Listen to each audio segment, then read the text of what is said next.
começo. Mas o começo existe? Se existisse, onde estaria?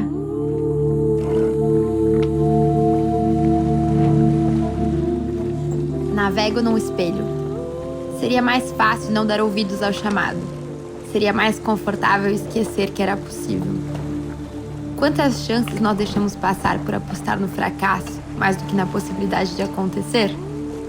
Tantos são os perigos que a gente ouve quando é mulher. A coragem mora na borda do medo.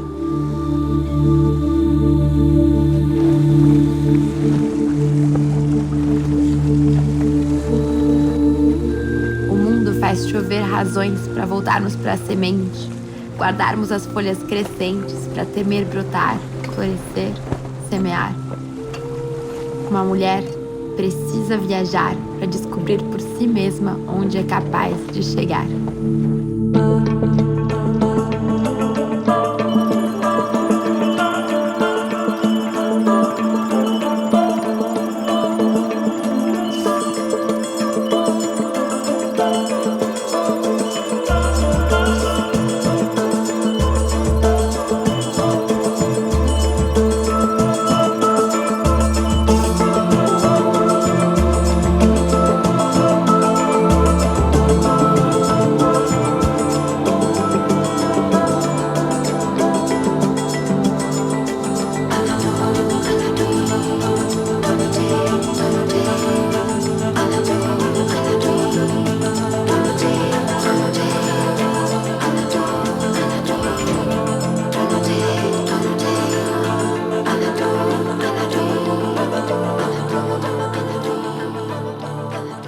Muitas de vocês, eu sei, que mergulharam num oceano azul, assim como essa moça fez também.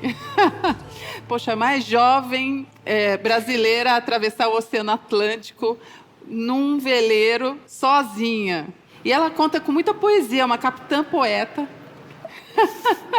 que conta no livro e nos vídeos que ela foi registrando ao longo da jornada.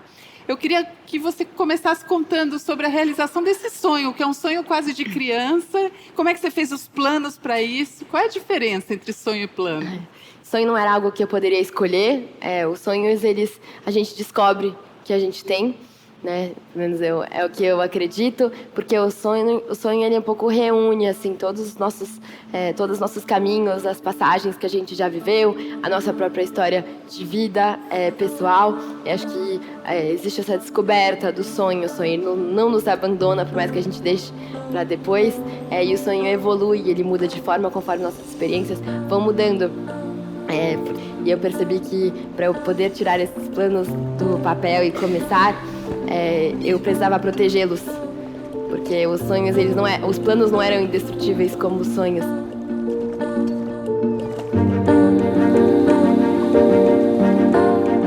O que é feito uma grande travessia? Mais do que distância, cruzar qualquer oceano é sobre transformar. Se a coragem mora na borda do medo e até nas ondas, os opostos se alternam, pensa na vida empreendedora.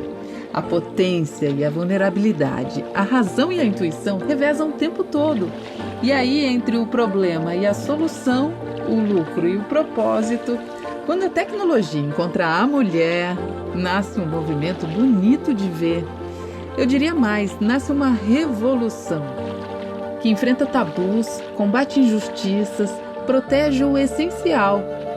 Conectadas, nossas atitudes se confundem com o ativismo e nos levam longe, bem para dentro do ventre.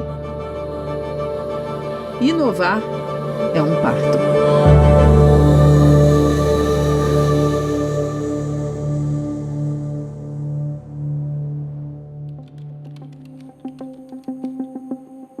Cada 4 meninas, uma delas não vão à escola ou não saem de casa porque não tem acesso ao absorvente para ter um mínimo de dignidade durante o período menstrual. O Brasil é o 5º país que mais mata mulheres no mundo e tem estatísticas, né, sobre agressões, que a cada minuto 8 mulheres são agredidas no Brasil. O mundo inteiro desperdiça 1,6 bilhão de toneladas de alimentos.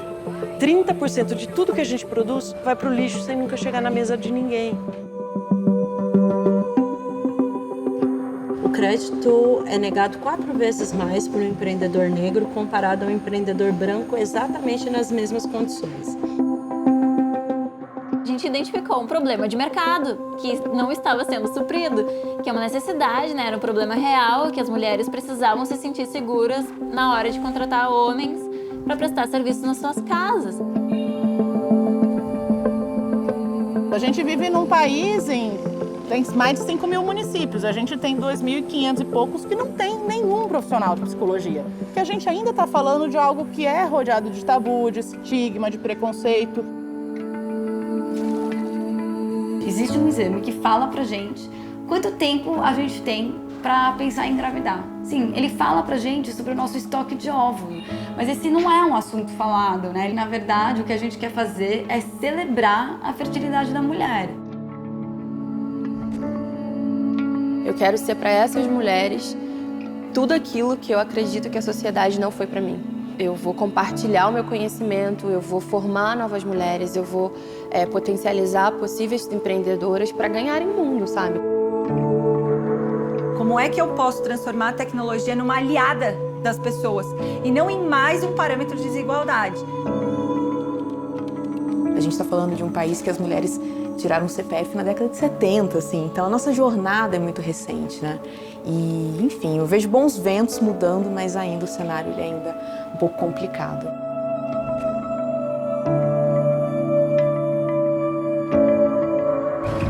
Da próxima vez, lembrar de conferir as correntes. Nossa! Ok, de novo, vamos lá.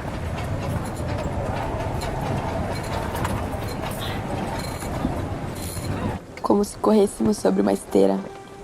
A gente avança no mesmo lugar.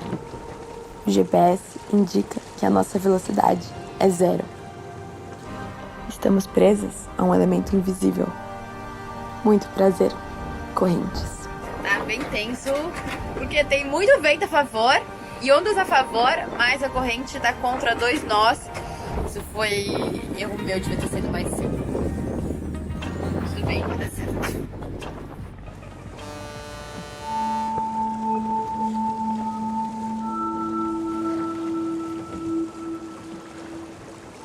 O que a gente fala é que existe um oceano que separa as mulheres da tecnologia e essas mulheres que estão parte do nosso filme já fizeram essa travessia. Sim. Elas conseguiram fazer isso, estão empreendendo com base em tecnologia. Como é que a tecnologia entra nesse contexto? Sim, eu acredito que a tecnologia faz a gente dar saltos exponenciais nas soluções que a gente pensa, né? Então você consegue atingir muito mais gente, o seu produto chega para quem mais precisa. Então acho que foi ficando mais visível para as mulheres que se elas não entrarem em tecnologia, as decisões mais importantes que existem para ser tomadas não vão ser tomadas por mulheres. E aí não tem essa perspectiva até para os algoritmos. Né? Exato, os algoritmos ficam todos masculinos, todos sempre com as mesmas pessoas decidindo as coisas. Então, acho que as mulheres perceberam que estar nesses locais de decisão com relação à tecnologia era uma das coisas mais importantes. Eu adorei que você falou a palavra travessia, porque realmente parece que tem dificuldades para você chegar do outro lado. Só que quando você chega, você vê uma margem cheia de oportunidades, né?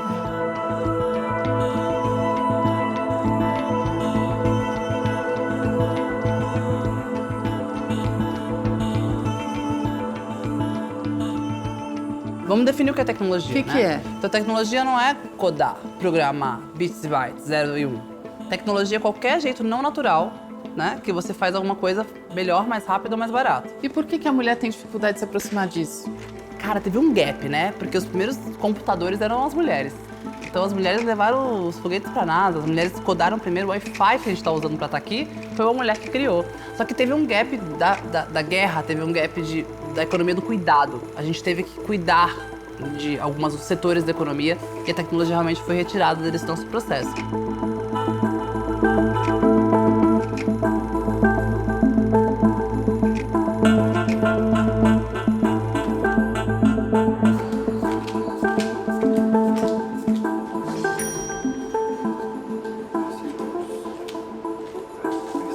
A ideia das cartas programáveis é a gente conseguir jogar alguns jogos que ensinem pensamento computacional.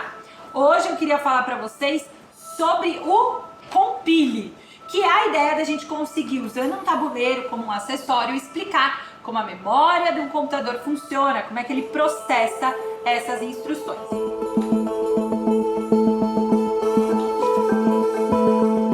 Eu acho que esse assunto pautou minha vida, Patrícia, porque tecnologia acabou se tornando o que antes era a escrita, né, para os escribas. Então, a gente deixou um grupo seleto de pessoas que dominava aquela parada, que usa uma própria linguagem, que adora fazer parte desse grupo. E eu tô fazendo minha meia-culpa, adoro soltar, ai, foi o servidor, ai, não aguentou a demanda, ai, tem que ser, o banco de dados tem que ser autônomo. Pô, galera, a gente usa umas palavras que só a gente se entende, nem sei se todo mundo se entende mesmo, entendeu? Mas a gente usa e a gente meio que criou esse clã, sabe? Da galera que domina esse mundo novo. Só que isso faz com que tecnologia deixe de ser um suporte à criação de novos negócios, de novas soluções, e passe a ser mais um parâmetro de desigualdade, que é o que foi a escrita, a leitura e escrita em tempos mais remotos, né? A gente só vai conseguir aproximar a tecnologia das mulheres quando isso passar a ser meio e não fim. Então, se a gente entender como é que essas variáveis trabalham, né, ou como entrada ou como saída, a gente dominou o que a gente está chamando aqui de pensamento computacional. Entrada, processamento e saída. O que eu quero conversar hoje com vocês é sobre essa parte do meio, processamento. O sonho da minha vida era morar fora e programar para uma das Big Tech. E aí, quando eu cheguei lá, falei, gente, mas peraí, tem uns problemas maiores pra gente resolver, não menosprezando o problema que a gente tá resolvendo, mas, pô, tem feminicídio, tem gente morrendo, tem fome. E aí eu comecei a racionalizar tudo aquilo, e sabe quando o castelo desabe e fala assim, mas peraí, eu estudei 6 anos da minha vida pra chegar aqui, agora que eu cheguei vão me chamar de sei lá, maluca, no mínimo, assim, você vai pedir demissão, você vai voltar pro Brasil. Antes não se falava tanto dessa tecnologia tóxica, sabe? E a empresa que eu fui trabalhar é gigante, é maravilhosa e foi o grande divisor de águas da minha vida, mas eu senti que aquilo era um reduto de pessoas que podiam estar salvando o mundo e elas estavam usando, assim, uma fração do poder que elas tinham, sabe? E aquilo me incomodou muito.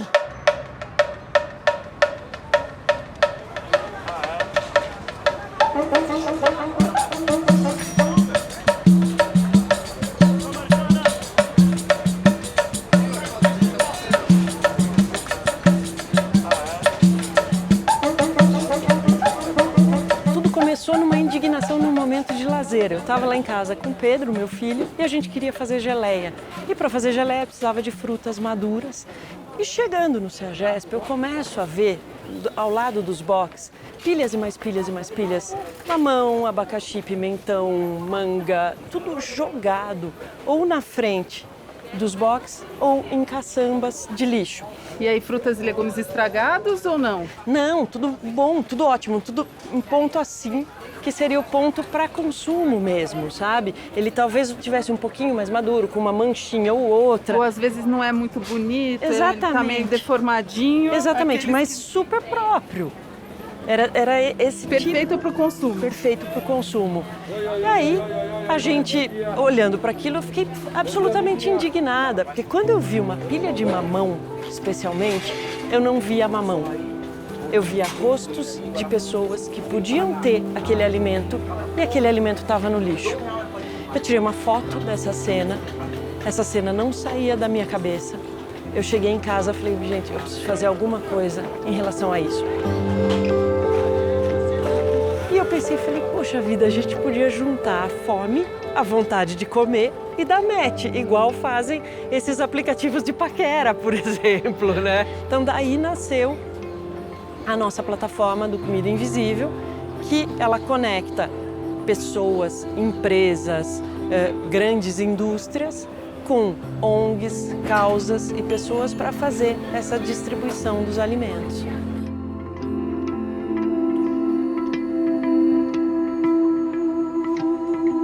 A partir do momento que eu me cadastro, eu venho aqui e eu quero doar um alimento, por exemplo.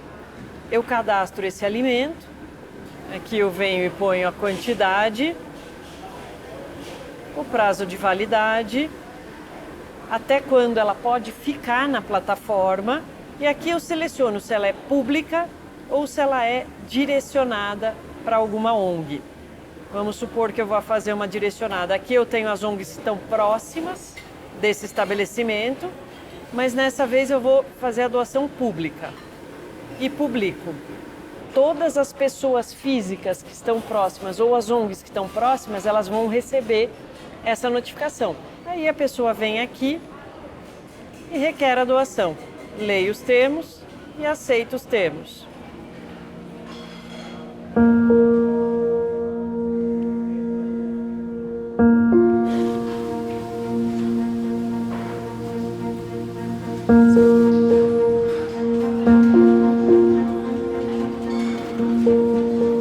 Hoje, por exemplo, a gente tem os ossos de frango, né? São mais ou menos 10 quilos. A para de pão que a gente mais doa, tipo, uns 15 quilos por semana. A para de croissant. E isso tudo a gente acabava descartando, era lixo, gera custo também para o restaurante, porque tem que ter uma empresa, né? Para poder retirar isso, que tem que ser cadastrada, que tem que dar um destino certo para esse lixo, entre aspas. E hoje é uma satisfação muito grande a gente saber que tem gente se beneficiando disso. E é comida, de qualquer maneira. Muito, muito bom isso pra gente.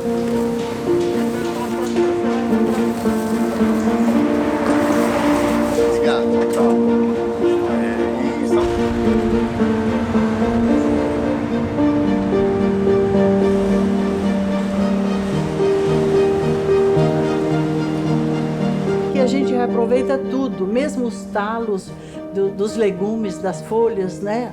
Aproveitamos tudo que pode. É uma riqueza muito grande porque nós servimos café da manhã, almoço e uma sopa à tarde que seria o jantar, né? Aliás, essa sopa, ela é muito cobiçada porque ela é muito rica, então vai tudo nutritiva, de legumes, muito nutritiva. E qual é a população que toma café, almoça e janta aqui todo Então, dia? nós temos a população de rua, né? E temos também aquelas pessoas que moram em pequenos quartinhos alugados por aqui ou que estão em outros albergues. Idosos, nós temos um grande número de idosos ou que estão na rua, ou que estão nessas condições. E também o pessoal da rua de modo geral. E eu me lembro quando eu cheguei aqui, irmã, a gente falou da plataforma. Mas é uma plataforma, vamos acessar pelo computador, vai pedir. E a irmã aprendeu e fez. E aí eu me lembro as doações de clara de ovo. Gente, mas a irmã é muito rápida, ela é uma das primeiras que sempre me pede. A senhora se adaptou fácil à plataforma? Quer dizer, tecnologia dá para aprender, né? Dá para se virar. Depois tem a outra irmã que me ajuda também, então tá dando, a gente não tá perdendo nada. Nada, nada.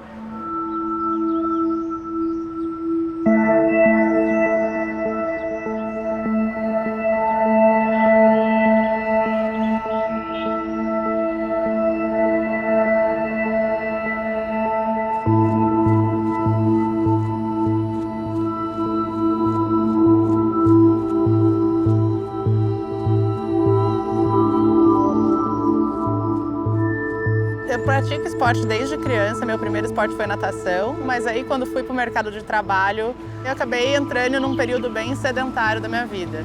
E aí depois o esporte voltou a fazer parte em 2012, depois de um diagnóstico de depressão. Fui diagnosticada com transtorno, depois de passar por um episódio de violência doméstica, ter um pouco de estresse. Foi uma mistura de estresse pós-traumático que não cuidado virou depressão e eu não me adaptava aos remédios. Acabei entrando num grupo de corrida, fazendo um monte de amigos desse meio, né? E acabei me apaixonando por longa distância, fiz 4 maratonas. Corri Berlim, corri Chicago, Paris e Buenos Aires.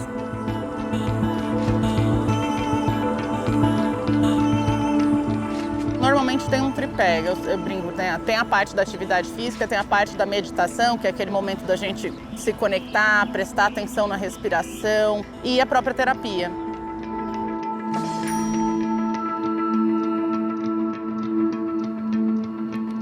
Tem uma plataforma que conecta pessoas que querem fazer terapia, psicólogos, mas é uma plataforma segura, desenvolvida para esse tipo de atendimento, que é um streaming, onde a gente conecta ponta a ponta. Então isso garante sigilo, privacidade e garante que essas duas partes tenham conexão só naquele momento da terapia.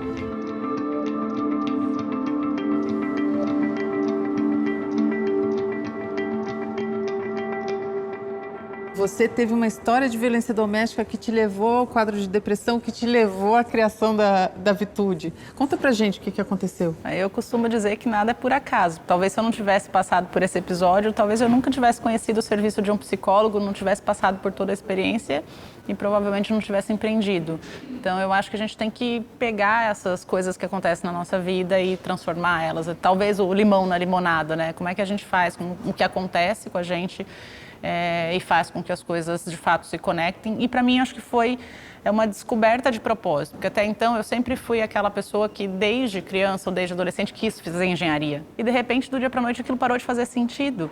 Mas essa história de vida pessoal se conectou tão forte com... Putz, tem mais gente que passa por isso, tem mais gente sofrendo, tem mais gente que teve depressão e que não sabe como chegar num consultório de um psicólogo. Eu levei muito tempo para conseguir falar do caso de violência doméstica. Eu tinha vergonha, eu não lidava bem com... não tinha digerido ainda todo o processo, então às vezes quando eu tinha que falar, eu acabava me emocionando e não conseguia ter uma fala.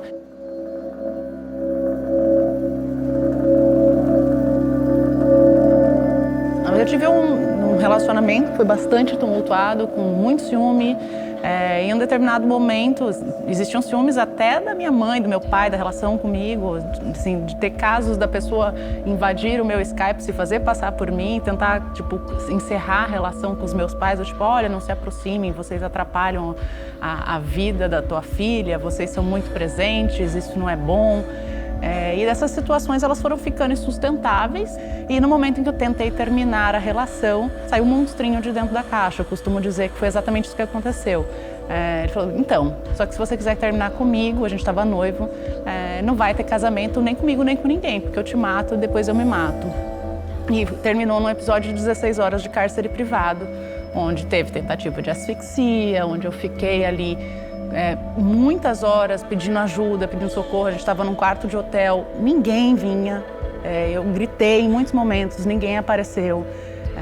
Acho que foi num momento em que a gente já estava muito tempo dentro daquele ambiente, a gente precisou sair daquele quarto para fazer alguma coisa que eu consegui correr e pedir no balcão do hotel, eu preciso de ajuda.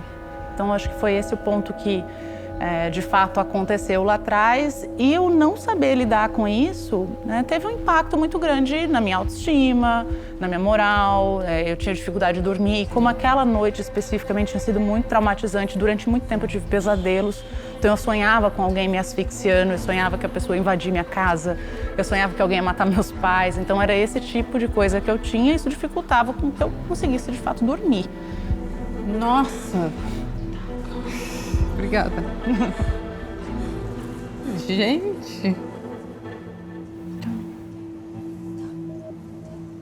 É boa a Vitude, hein? Porque a pessoa conta isso e fica...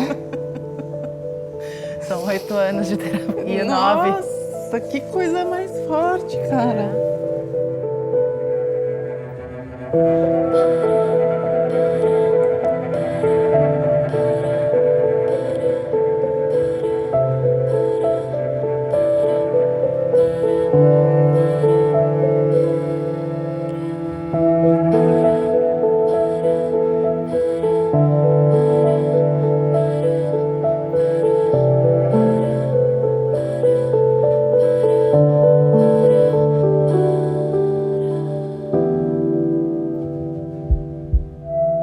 A violência doméstica no Brasil é como se a gente vivesse em permanente pandemia, assim, é como se fosse uma outra pandemia, né? Inclusive a pandemia do coronavírus piorou demais esses casos, exato.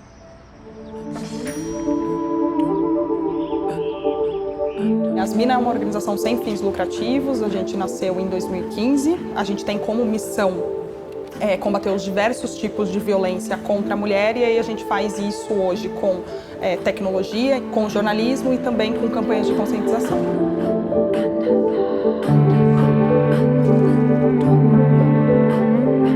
E aí, o que é o Penhas? É um aplicativo para denúncia? Também. o Penhas, a gente tenta criar conexões contra a violência, né? Então, a ideia é que seja um espaço seguro para que essas mulheres possam encontrar ali uma rede de apoio primeiro. Então, a ideia é que você congregue mulheres vítimas de violência e mulheres que querem ajudar outras mulheres. Então, a gente tem muitas voluntárias no aplicativo que já viveram situações de violência e querem ajudar outras mulheres com escuta, com acolhimento, né? Enfim, com orientações, contando também suas próprias histórias para essas mulheres saberem que sim, existe saída para essa situação. A gente também tem informação, porque a informação é um pilar super importante. Então, a gente sempre recebeu muitas mulheres querendo saber se estavam numa situação de um relacionamento abusivo. Elas nem sabiam se elas estavam ou não, né? Porque ainda existe essa ideia de que a agressão ela é física, né? Então você precisa ter marcas no corpo. Quando não, né? A gente tem a Lei Maria da Penha que tipifica em 5 tipos de violência, né? Então ela pode ser a moral, a física, a sexual, a patrimonial e a psicológica. Sem a tecnologia, muito dificilmente você conseguiria congregar num lugar só mulheres de regiões absolutamente diferentes do país. Você tem ali ferramentas automatizadas, é isso, né? Então, se essa mulher ela precisa pedir ajuda, ela aperta ali um botão e os guardiões dela vão receber o quê? Um SMS falando, olha, essa pessoa precisa de ajuda com a localização dela. Isso é automatizado, né? No fim das contas, é acesso, né, que vocês Exato. permitem. A tecnologia traz esse acesso e o alcance maior, né? Exato. Parem de acabar com os nossos direitos. Parem de promover o genocídio contemporâneo, porque ele continua existindo. Só existe democracia em lugares que têm territórios demarcados, porque esses são direitos originários.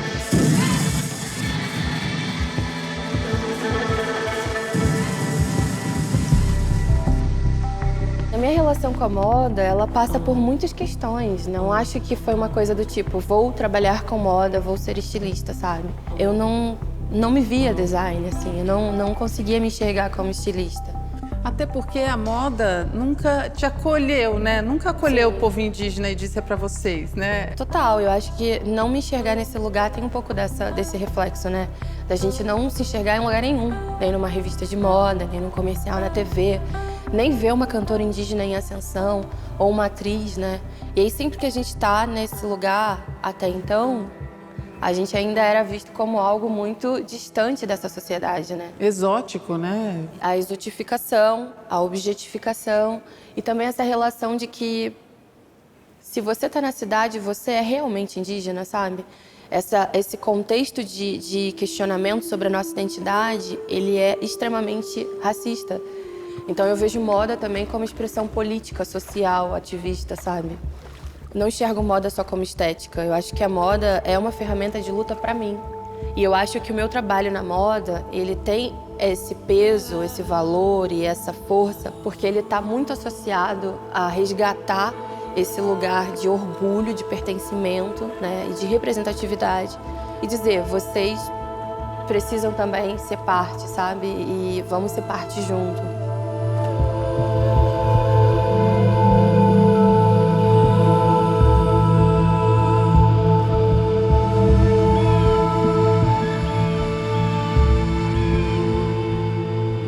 E em que momento a tecnologia está inserida? Porque é desde o fio que você escolhe para sua produção, para sua coleção, até a maneira como você vende, né? É da criação até a venda. Sim. A tecnologia ela tá super presente no meu dia a dia, porque assim, essa roupa que eu tô usando mesmo, ela tem uma tecnologia. Ela tem um misto de fibras que pode trazer, por exemplo, a sensação de amenizar o frio, né? E tem tecnologia, por exemplo, porque é uma peça que não molha e não adere à água. Então, tipo, tem uma coisa impermeável também. Eu trabalho muito a relação da tecnologia e entendendo que a tecnologia está muito participativa nesse processo da sustentabilidade. E aí também tem a questão da venda, que é numa loja online, né? Então, o meu negócio começa a fluir de uma forma potencializada através do e-commerce. Então, eu vejo a tecnologia num processo de ponta a ponta mesmo do meu trabalho, sabe?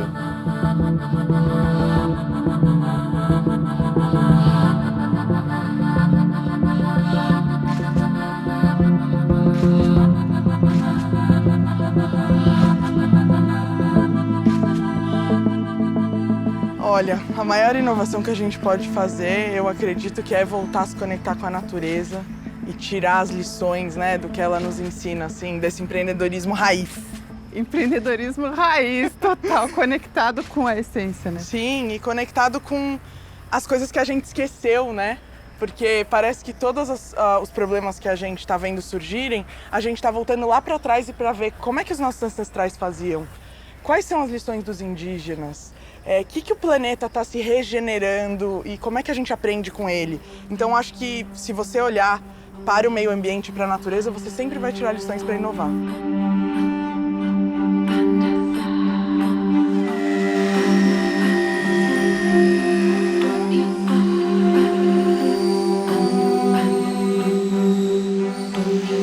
Você decidiu empreender também? Sim, eu e meu marido tínhamos um sonho de viver mais perto da natureza e de fazer alguma coisa pela cadeia sustentável do Brasil. E o bambu, que é o nosso negócio hoje, é uma coisa ainda inexplorada aqui no nosso continente. Apesar de ser muito abundante e de ser muito sustentável, não tem tanta gente profissionalizada mexendo com a cadeia de bambu. A gente viu essa oportunidade como um negócio de longo prazo pra gente, bem alinhado à nossa missão. Às vezes você lança um produto antes do mundo estar preparado para ele, né? Uhum. A gente acredita que o bambu é uma dessas coisas aqui no Brasil. Ainda tem muita abundância de madeira, ainda é barato comprar plástico da China. Daqui a pouco a gente vai ver, poxa, eu preciso de uma coisa mais sustentável. E a gente vai começar a olhar mais pro bambu e a gente vai estar lá. E como é que é uma startup? Como é que a tecnologia entra aí? Ele acaba entrando com essa tecnologia inovadora para o meio ambiente, né? A gente vende por plataformas na internet, usa todo o marketing digital para expandir, mas a gente está falando de uma tecnologia aí no produto, na matéria-prima que eu uso, né? E que isso é muito importante para o planeta também. A tecnologia não é só o machine learning.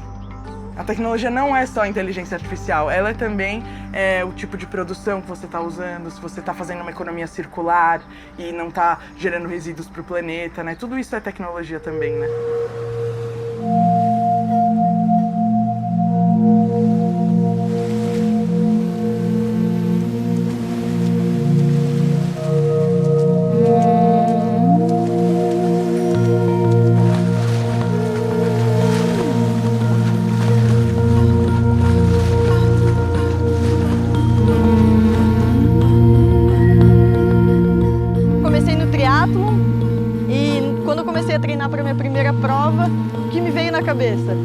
E se no dia eu estiver menstruada, né? Eu comecei a pensar nisso e eu fui pro mercado pesquisar o que existiria de possibilidades. Então acabou que a gente encontrou o coletor menstrual e no dia da prova eu utilizei o coletor menstrual, então foi super significativo para mim aquilo. E hoje a gente pensou assim, poxa, mas como que é o mercado hoje, o mercado brasileiro para essas mulheres que também procuram uma alternativa, né? Então a gente foi pro mercado, viu que já existiam alguns players. Só que a gente também ouviu muitas mulheres e a gente viu que ainda existiam muitas dores para o uso do coletor menstrual. Então a gente desenvolveu um coletor totalmente diferenciado que o mercado brasileiro hoje tinha, né? A gente colocou algumas features que deu muita credibilidade no produto para que a mulher se sinta mais confortável e que o uso seja muito mais efetivo. E a gente também lançou o primeiro coletor do Brasil 100% reciclável.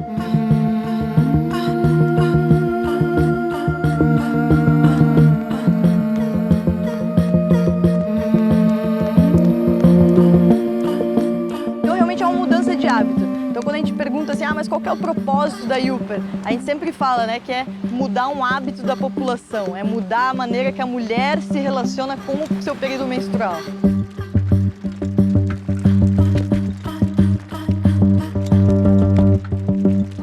Quando a gente fala de coletor menstrual, a gente tem que começar com a base que é a educação. Né? É uma alternativa super interessante, principalmente para a parte ecológica e também pela liberdade que ela promove para a mulher. Só que a gente tem que entregar o conhecimento, porque sem o conhecimento a mulher não consegue nem utilizar o coletor menstrual.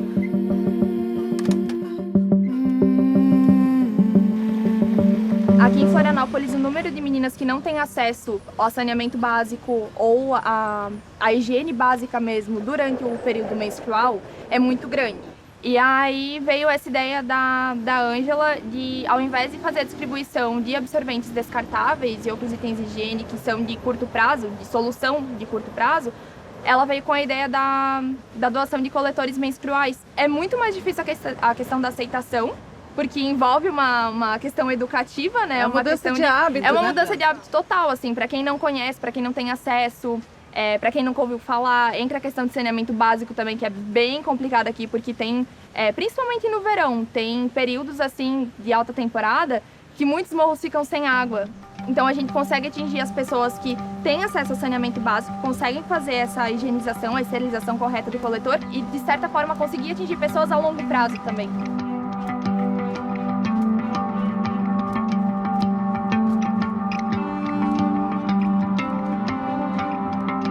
Eu acho que quando tu empreende com um propósito, acho que o mundo muda completamente, né? Eu acho que empreender tendo o propósito de realmente mudar o hábito da população, que é o propósito da Yupper, eu acho que é o tal do coração batendo. É o tal de a gente não desistir, porque a gente sabe que empreender não é fácil. Não é... Às vezes as pessoas, poxa, é fácil empreender. Não, não é. Tem dia que tu pensa assim, poxa, eu vou largar isso aqui, né? Mas tendo propósito, tu não larga. Porque realmente tu sabe que tu tem a vida de milhões de mulheres para mudar ainda. A gente tem um trajeto enorme ainda para mudar. E com propósito a gente vai alcançar tudo isso aí. Se fosse por dinheiro, por conforto, por qualidade de vida, você estava empreendendo ainda? Não. Já tinha desistido. Fazia tempo. Com certeza.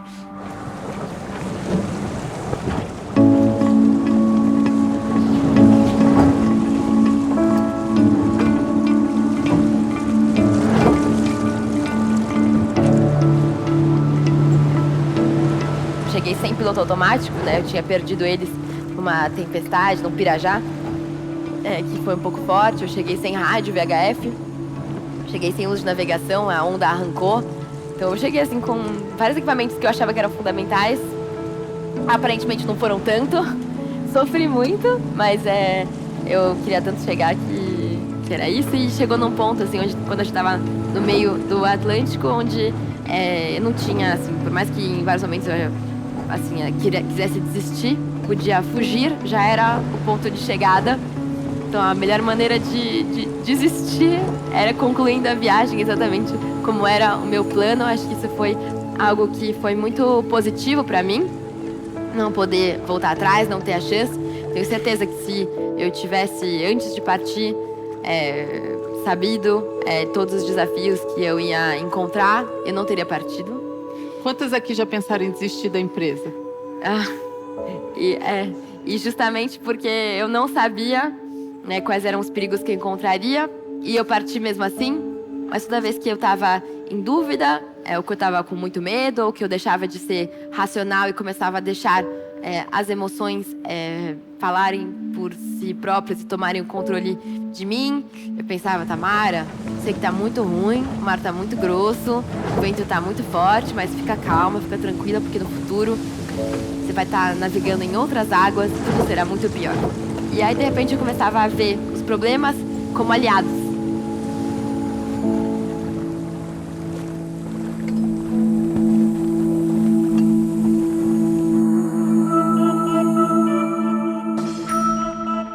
Eu sou um hub de inovação que conecta mães e mulheres ao ecossistema de inovação e tecnologia. Olha que incrível. Esse é o seu pitch de elevador. Esse é meu pitch elevator, né? Mas lá em 2015, perdido, confusa, como todas as mulheres que chegam aqui... Logo depois seu filho nasceu. E aí eu tava lá... Aí, assim, eu senti uma pergunta antes. Ele perguntou, mãe, por que você trabalha? E nunca me questionaram isso. E aí eu falei, uau, por que eu faço o que eu faço? Tanto quando eu entro num pitch elevator, eu nunca mais pergunto o que você faz. A minha pergunta nos meus elevadores são, por que você faz? Nossa, essa pergunta é muito boa, do Lucas. E aí essa pergunta do Lucas me fez questionar e botar numa rede social. Eu falei, dói demais em mim pensar em como equilibrar as duas coisas, né? A vida profissional e a materna. Dói mais alguém queria tomar um café. E aí esperava 5 mulheres pra tomar um café, 5 doidas pra tomar um café e vieram 80. Havia uma dor e não havia uma solução. E aí desse lugar a gente começa, né? A nossa história e cria nosso Oceano Azul e hoje a gente é mais maior do que a gente estava lá. Dessas 80 mulheres, hoje são 50 mil. Então a gente fez bastante coisa nesses 5 anos. Pois é, mas tem uma discrepância gigante. Quando a gente fala em novos negócios criados no Brasil, 53% são fundados por mulheres. Agora, startup não chega a 5% de fundadoras mulheres. Risco não é falta de coragem. Então, quando você pega uma startup que não dá certo 90 e poucos % das vezes, e você pega uma mulher que está saindo do mercado de trabalho e precisa com aquele dinheiro empreender, como que ela vai se arriscar num lugar tão difícil, sendo que a startup precisa de investimento para parar de pé, porque startup é hipótese, né, e validação, hipótese e validação, erro até acertar. E esse volume de erro e acerto precisa ser colocado dinheiro por alguém. Se menos de 2% do dinheiro de captação anjo vai para a mão de mulheres, como eu me arrisco?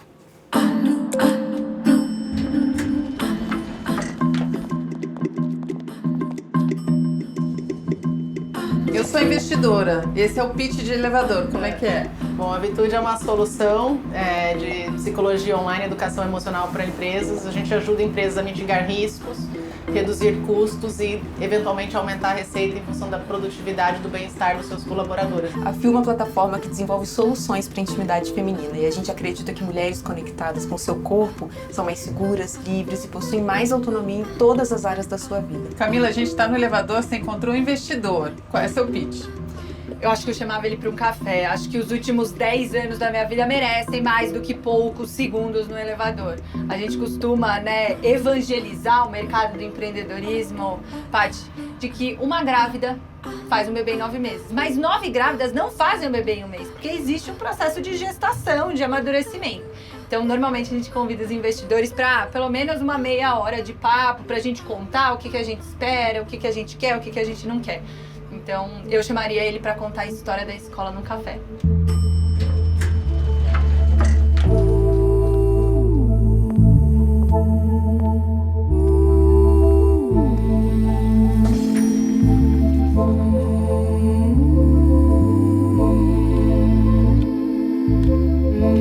A Black, ela nasce dentro de uma perspectiva de escassez e a gente vem buscando a abundância desde o day one, né? Para promover o acesso a serviços financeiros utilizando a educação financeira como pano de fundo. Então, as startups fundadas por negros são as menos investidas. Então, existem ali diversos conceitos que direcionam esse empreendedor negro a ou vender os seus bens para empreender ou buscar empréstimos dentro da sua rede, então com amigos e pessoas próximas, exatamente por conta dessa lacuna gigantesca, que eu acho que ela é muito ocasionada pela falta de representatividade no que tange os funcionários dessas corporações. E eu gosto muito de trazer para esse campo do emocional de fato. Porque quando a gente olha os dados, então, por exemplo, nós estamos num país onde 57% da população é negra. Então, qualquer produto ou serviço criado pensando nesse nicho, ele tem... Não é um nicho, né? É a maioria, exatamente. Né? Ele tem grandes chances de êxito, né? Então, quando a gente vai conversar com um interlocutor que vira para a gente e fala, mas será? Será que tem mercado? Será que tem mercado? Eu olho ali numa perspectiva de viés inconsciente, muitas vezes consciente mesmo racismo. Nós não escolhemos entre propósito e lucratividade. Obviamente, para manter a sustentabilidade, ele precisa dar lucro, mas a gente quer também gerar um propósito, né? O mundo vem sendo solucionado pelas mesmas pessoas que sentam numa mesa gigante de reunião para tomar o mesmo tipo de decisão e trazer as mesmas soluções. Só que a gente está caminhando para um novo cenário, né? Então, por que a gente não tem pessoas diferentes, de lugares diferentes, etnias diferentes, sexos, raças, histórias, para contribuir com soluções completamente inovadoras para os problemas? Tem diferença entre o resultado de empresas que são lideradas por mulheres e a média das empresas em geral? Tem. Elas já têm uma série de estudos, tanto no Brasil, em portfólios de fundos, quanto no mercado americano, europeu, mostrando que quando você tem mulheres na liderança das empresas, elas já partem de uma mentalidade, de um mindset de diversidade. Então, elas contratam mais mulheres, elas contratam mais mães, elas contratam mais pessoas de outras etnias e isso monta um time muito mais capacitado para criar soluções inovadoras. Então, elas acabam vendendo mais, elas operam melhor financeiramente seus negócios, elas geram mais resultado, mais lucro. E tem uma outra coisa também, que como essas mulheres acabam tendo mais dificuldade no acesso ao capital, elas são muito mais conscientes na aplicação desse dinheiro. Então, são empresas também que queimam menos caixa e que operam com margens melhores ao longo do tempo. Então, vale a pena.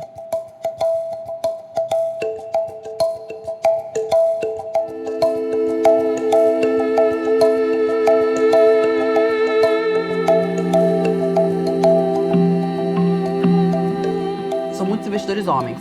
Então, quando você fala assim, as mulheres, elas têm, depois da maternidade, né, nós somos mães, elas se sentem sozinhas, perdidas e sofrem uma transição de carreira. Quer dizer, nem escutaram o que eu tô falando. Como assim, perdidas? Porque tá tão distante, né? E ele fala, cara, isso não é uma dor. Calma, não é uma dor pra quem? Então, é tão difícil captar porque a pessoa acha de alto risco algo que ela não conhece. E aí, quando ela não conhece, tem que vencer todo o conhecimento pra depois ele me dar o dinheiro e já quebrei.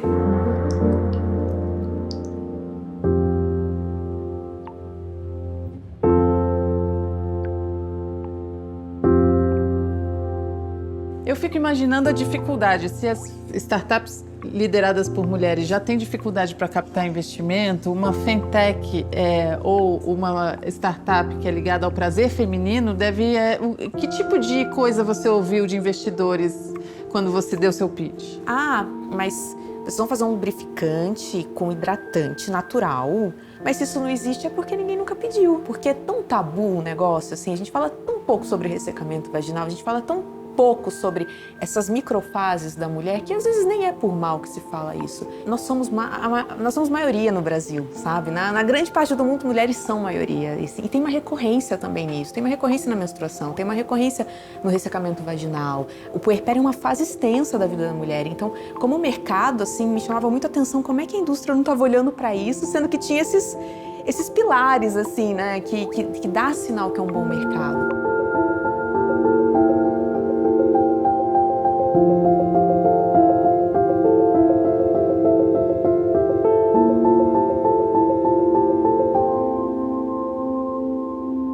Me sensibiliza muito nós mulheres, né, ou qualquer outro recorte, não ter autorização para performar o seu corpo na sociedade. Porque no final do dia, quando a gente fala de sexualidade feminina, é sobre performar esse corpo, né? Falar de menstruação, falar de menopausa, falar de puerpério. Não é só sobre o sexo, é sobre o orgasmo no final do dia. Houve momentos onde eu tava com calor e eu tirava a roupa. A primeira vez que eu fiz isso, eu fiquei até constrangida, assim. Falei, será que alguém tá me vendo? Será que tem câmeras no barco? Será que algum navio cargueiro vai passar? Parecia que era um crime, né? Assim, que é algo que os homens fazem o tempo todo. É interessante porque a mulher brasileira, ela tem fama de ser muito sensual. Por outro lado, ela não fala de sexualidade. Acho que é bem equivocado, assim, que a gente tenha uma autorização para os homens performarem a sua sexualidade no Brasil, assim, né? As musas, na TV, né? Essas mulheres ali, o que tá tudo certo, não é problema algum isso. Mas quando fala de sexualidade e prazer da mulher, ou melhor, do protagonismo da mulher sobre o seu próprio prazer, a gente tem uma sociedade ainda muito conservadora e moralista, né?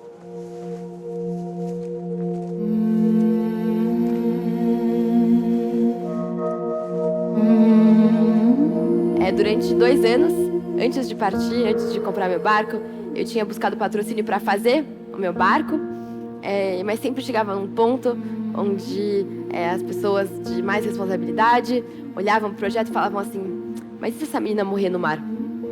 Como é que vai ficar a imagem da nossa empresa?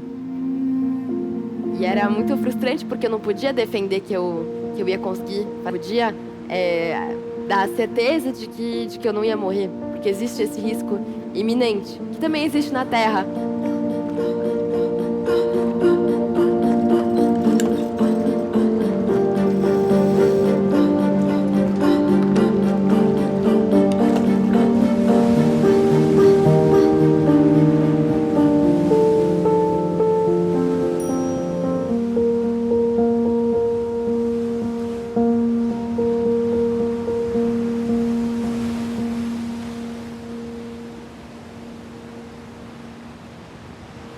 A gente ganhou muitos prêmios, na verdade. A gente tem uma trajetória de reconhecimento, assim, de modelo de negócio e de empresa de impacto social muito bom. Assim, a gente ganhou prêmios internacionais. A gente ganhou o prêmio do governo dos Estados Unidos, a gente foi acelerada pelas principais aceleradoras do Brasil de negócio de impacto social. A gente saía o tempo inteiro na Folha de São Paulo, no Estadão, nas principais mídias do Rio Grande do Sul, Fábrica do Futuro. A gente estava dando palestra em grandes empresas, em eventos de inovação. A gente tinha um reconhecimento muito grande, assim. E a gente via outras empresas de amigos meus, de pessoas que eu conhecia no meio do empreendedorismo, né? Que não tinham tanto reconhecimento ou que tinham modelos de negócio muito parecidos com os nossos, com validações muito parecidas com as nossas ou menos validações, conseguindo investimento à torta e à direito, pelas mesmas aceleradoras, pelos mesmos lugares, sabe? Ou outras aceleradoras, né? A gente tem que dar muito mais para ser reconhecida, né? A gente tem que ter números muito maiores para ser reconhecido. E eu sempre brinco assim, se fosse um homem no meu lugar, dando tanta palestra, dando tanta entrevista, ganhando tanto prêmio, o cara ia estar se achando maioral. Mas eu tô aqui com a minha síndrome de impostora, achando que não foi suficiente, né? Não, eu nem sou, não fiz nada demais, gente. Eu tô, sabe? Eu sempre me diminuindo, sempre me sentindo insegura. Inclusive, outras pessoas, eu já vi comentários de pessoas da minha família, de um irmão meu, assim, quando eu fui dar uma palestra, assim, ele, tá, mas o que tu fez pra eles te chamarem pra uma palestra? Eu, como assim? O que eu fiz que eu tô fazendo até agora, que eu faço todos os dias do meu trabalho? 24 horas por dia. É, exatamente.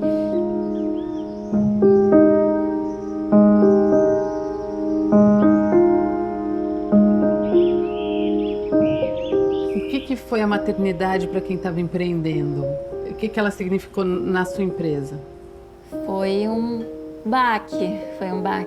Quando eu fiquei sabendo que eu estava grávida, eu fiquei muito feliz, porque eu queria muito, mas ao mesmo tempo foi uma grande dificuldade, assim, emocionalmente, de lidar com isso, por culpa. Fiquei me sentindo culpada, porque eu sabia que a empresa ia sofrer com a minha ausência, apesar de que eu achava que não ia ser tanta ausência, eu achava que eu ia dar conta de tudo. Eu achava que eu ia ser tipo a CEO do Nubank, que eu ia conseguir trabalhar imediatamente pós-parto, que eu ia ter uma rede de apoio incrível e que nada ia mudar muito, assim. Mas foi completamente diferente do que eu imaginava e foi um baque bem forte, assim. E empreender 24 horas por dia, né? A gente brinca que é outro filho para criar. É, exatamente. Não, eu sempre falava, quando eu tava com os dois, né? Eu falava, eu tenho 2 bebês, né? Eu tenho a Josi e o Rafi, e eu tenho que dar conta dos 2. E não deu. Ele acordou. Acordou, chamou. Isso faz parte da minha vida. Tem um monte de gente aqui em casa, tá?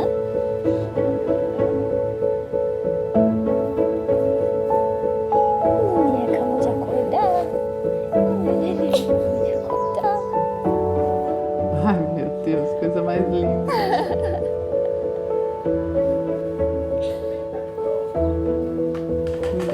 Vamos sentar aqui com a mãe? Vamos tomar um café com a mãe? Oi. Oi. Que sorriso mais lindo, meu Deus.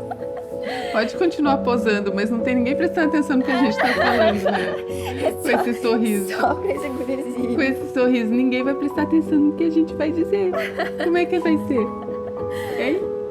E daí, depois que ele nasceu, eu me deparei com esse bebê que só dormia no colo, esse bebê que era muito apegado a mim, eu com o Aristides, o meu companheiro, trabalhando também. E daí, cada reunião era uma novela pra organizar, porque eu tinha que dar mamar antes, ele tinha que estar bem mamado, sabe? Era toda uma logística, uma organização, assim. O Aristides tinha que estar em casa, ou a minha mãe, alguém tinha que estar aqui, ou se eu fosse fazer reunião com ele sozinha, eu botava ele no carrinho e ficava balançando, mas ele não aguentava o tempo todo da reunião, então era sempre uma logística enorme para eu poder fazer uma reunião de meia hora, de 1 hora, assim, era sempre muito trabalho para conseguir fazer pouca coisa, né? E eu ainda tinha que me preparar. Com o investidor do outro lado, isso é impensável, né? Eles eram sempre muito compreensivos, assim, a gente buscava investimento com pessoas que a gente acreditava que se identificariam com a causa, né, da Josi, que já é uma causa de gênero, né? Então a gente buscava investidores que teriam alguma compreensão dessa realidade das mulheres no Brasil. Mas no fim, na conversa, sempre isso era abraçado, sempre recebia parabéns. Não, parabéns pelo teu trabalho com a Josi, por ser mãe, por essa empreitada, sempre recebia esse lugar de de acolhimento. De acolhimento. Mas não investimento. Mas não investimento. Assim, é muito bonito o que tu tá fazendo, mas a gente precisa de alguém que vai trabalhar 24 horas por dia e não vai ter um bebê pra cuidar.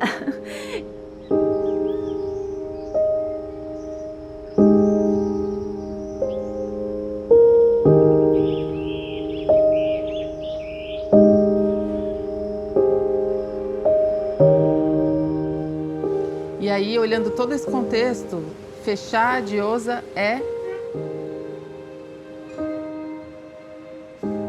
difícil.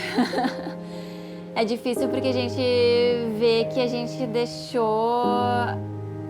A sensação que me dá é que a gente deixou essas pessoas desamparadas, né? Mas, ao mesmo tempo, conversando com essas pessoas, com essas mulheres que trabalharam com a gente todo esse tempo, a gente consegue ver que a gente plantou várias sementes. Então, a gente consegue ver que elas agora são uma rede. Elas contam umas com as outras, né? Elas não precisavam da gente, elas não precisam mais da gente para ser uma rede entre elas. O que você teria feito de diferente? Porque isso é interessante das outras mulheres ouvirem para poder aprender com isso. Porque é erro e acerto. Startup, afinal de contas, é só isso. E o que você faria de diferente? Eu acho que eu teria sido menos apegada a Diosa ser minha, tá? Eu acho que eu cometi alguns erros nesse sentido. A gente teve algumas oportunidades de trazer pessoas chaves para a Diosa que poderiam ter feito a Diosa crescer mais. E não sei se foi uma dificuldade minha ou minha e da minha sócia, mas a gente foi um pouco conservadora nesse sentido. A gente teve medo mesmo. A gente era muito apegada à Diosa do jeito que a gente queria que ela fosse. E é uma coisa que sempre nos falavam nas aceleradoras e nas incubadoras: vocês não podem ser apegados à empresa de vocês. A partir do momento que vocês estão trabalhando e que vocês não vão pegar investimento e que vocês estão indo para o mercado, a Diosa tem que ser, né, para ela dar certo, vocês têm que se desapegar. Então, eu acho que a gente cometeu alguns erros no processo que talvez a gente pudesse ter crescido antes da pandemia, né?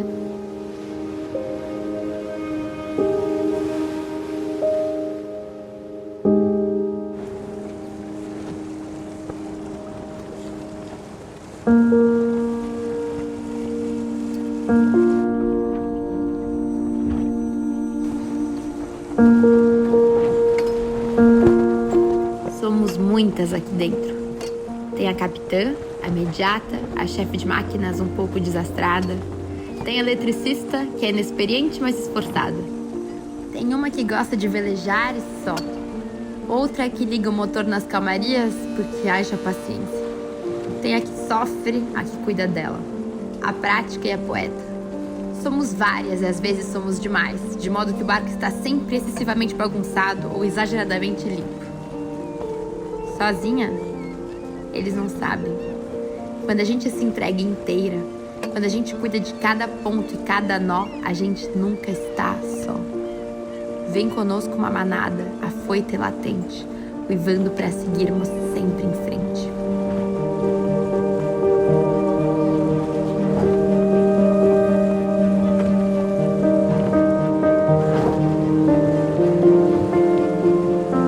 Estar em rede desde o começo foi o que me salvou, o que me ensinou mais, o que fez com que eu potencializasse tudo que eu podia fazer por várias vezes. Então, estar em rede eu acho que faz essas mulheres se sentirem pertencentes e também potentes. Porque tudo que você faz é multiplicado, né? E você tem ali a quem pedir ajuda. É a troca, né? E você não se sente sozinha naquele problema que você acha que só você tem. Mas 100 mulheres à sua volta têm aquele problema também. E daí não fica nessa solidão tão grande que a maternidade nos impõe, né? De achar que a gente tem que ser a mãe perfeita, dar conta de tudo, ainda cuidar da casa e do marido, mas muitas mulheres estão com esse mesmo desafio. Como é que a gente faz para sair dessa armadilha? Porque é uma armadilha, né? Achar que vai dar conta de tudo e ainda ter um negócio bem sucedido, e ainda ter ideias inovadoras e ainda continuar linda.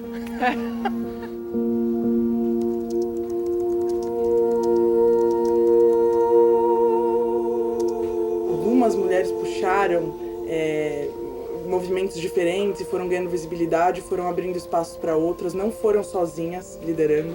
Então a mulher acho que sempre carrega mais uma quando ela vai. Então esse movimento foi ganhando força e hoje a gente já não acha mais estranho, né? Ver uma mulher liderando uma startup, ver uma mulher falando de tecnologia, ver uma mulher tendo uma ideia inovadora e lutando por ela. Ai, mas ela tem filho. Nossa, como é que ela faz para equilibrar tudo? Ela vai achar o jeito dela.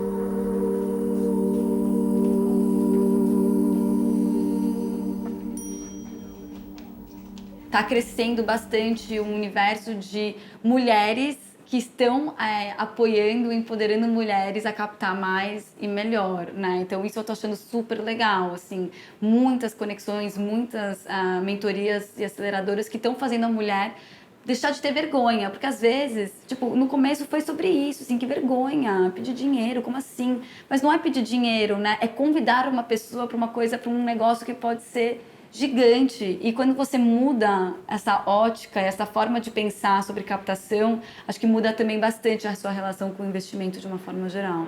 Para este corpo, permito possibilidades. Nutro sonhos, planos, projetos, vontades. Abro amorosamente espaço para que um dia, quem sabe, virei a querer. Amanda, é essa caixinha que as mulheres recebem em casa para fazer o teste elas mesmas? Isso, é um self-test, ou seja, essa pessoa, ela compra no nosso site e aí é isso aqui que chega na casa dela. E aqui dentro tem tudo que ela precisa para fazer, né, esse autoexame. Thaís, vem conhecer de perto.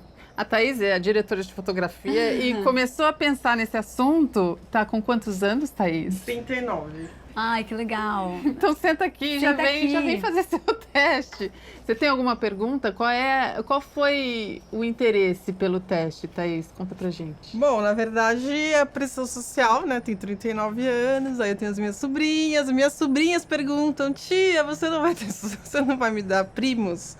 Aí eu fico bem, talvez um dia e não sei o quê. E aí, essa profissão fica fácil, por né? conta da profissão que eu tenho, como é uma profissão instável também, né? Então você nunca sabe que momento que eu vou parar de trabalhar, que eu vou poder ficar depois, né? Primeiro segurando câmera com barriga e depois tendo que cuidar desse filho. E eu viajo muito. E aí você fala, quando que eu vou parar para poder ter um filho? E aí o tempo vai passando e é isso. Oi, 39 anos, o que eu faço, né? Então vamos lá. Tem medo de agulha, Thaís? Não. Vai. Isso, aperta aí bem. Isso, pode passar para a próxima bolota. Nossa, tá indo super bem. Pode passar para a próxima. Meu Deus. Agora é só deixar secando. A gente deixa secar por 3 horas. Aí, coloca aqui de volta. Coloca isso aqui dentro. E é isso que a gente vai analisar no laboratório. Agora é saber se você está preparada para o resultado. Vamos esperar.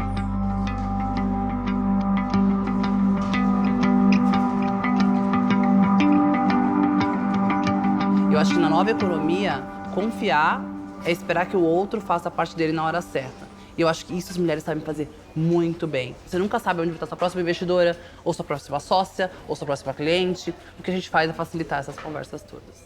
E por que a mulher tem essa disposição para o tabu? Aquilo que ninguém quer falar, as mulheres estão criando negócios para mudar a cultura, mudar pensamento, mudar comportamento. Porque a gente lida melhor com a vulnerabilidade. Eu acho. Eu acho que a gente chora, igual você está fazendo aqui, eu acho que eu também. Eu acho que a gente lida melhor, a gente não pede ajuda. A gente é dura na queda, não vou pedir.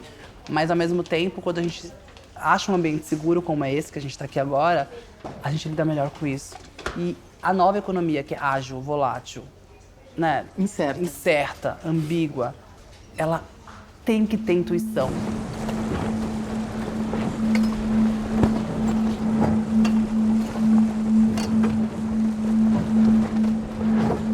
Risco. Não é sobre se lançar no abismo. Não é sobre adentrar o breu. Não é sobre vagar com a caneta no ar. O risco é um marco certo, reto, inconfundível. O risco não deixa margens nem pontas soltas. O risco que se risca não se desfaz. Como quando se escolhe partir para o alto mar. Como quando se parte para encontrar o tempo previsto. Como quando se conta as milhas para chegar. O risco é a borda das previsões. A fronteira, a cerca de arame farpado, através da qual dá para ver fincada com estacas na terra firme. Dá um medo que só, mas o risco é o gerador da liberdade. O risco se faz ao riscar.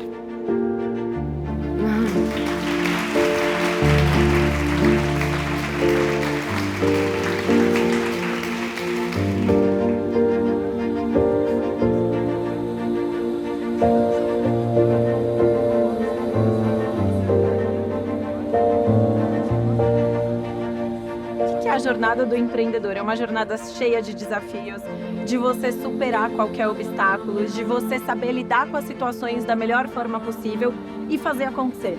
No final do dia, o que o empreendedor precisa é, com o que ele tem ali, com os recursos que ele tem à disposição, é fazer acontecer, é fazer dar certo, é ser resiliente. Não só ser resiliente, mas ser antifrágil para voltar mais forte e fazer dar certo da melhor forma, por mais difícil que seja. A gente fala da jornada empreendedora, da jornada de investimentos, é tudo sobre o caminho, no fim das contas, né? Não é sobre aonde você chega, é como você atravessa isso tudo. Mas se transforma, né? E se transforma. E você muda e vai se adaptando ao longo da jornada, né? Da própria jornada. E ver a Tamara, eu acho que participando de uma mudança de narrativa, né? Trazendo uma nova forma de navegar. O barco é pequeno, mas a jornada, com certeza, não foi pequena. Muito relevante. Nossa, transformadora. Com certeza. Pra gente encontrar todas essas mulheres construindo aqui, e você chega e fala, cara, eu caio todo dia eu fico ali no chão e falo, eu vou desistir, eu não vou mais, assim, eu tenho meu emprego, não quero mais empreender. E aí você encontra outras mulheres que caem e todas se levantam e continuam andando. E aí cada pedacinho de mulher que tá andando forma um caminho inteiro indo, né, assim. Uma mulher está no chão, mas a outra está de pé. A hora que a outra cai, a outra está de pé. E a gente olha, tem uma fila de mulheres em pé. E elas estão construindo o caminho. Elas estão construindo o mundo que a gente quer ver. Inovar é um parto!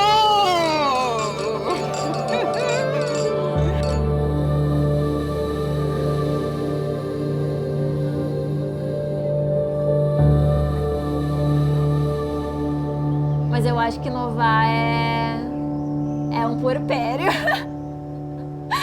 Que pode ser mais difícil ainda. Gente, as pessoas se preocupam muito com o parto, gente, mas o puerpério aqui, ó, é osso. É sem anestesia. É sem anestesia, exatamente.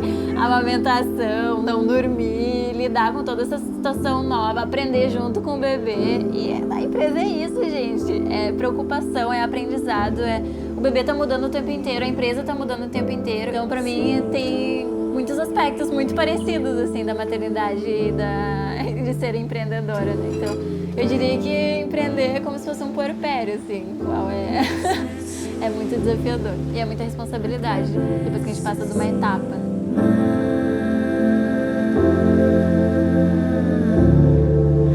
Atravesso meu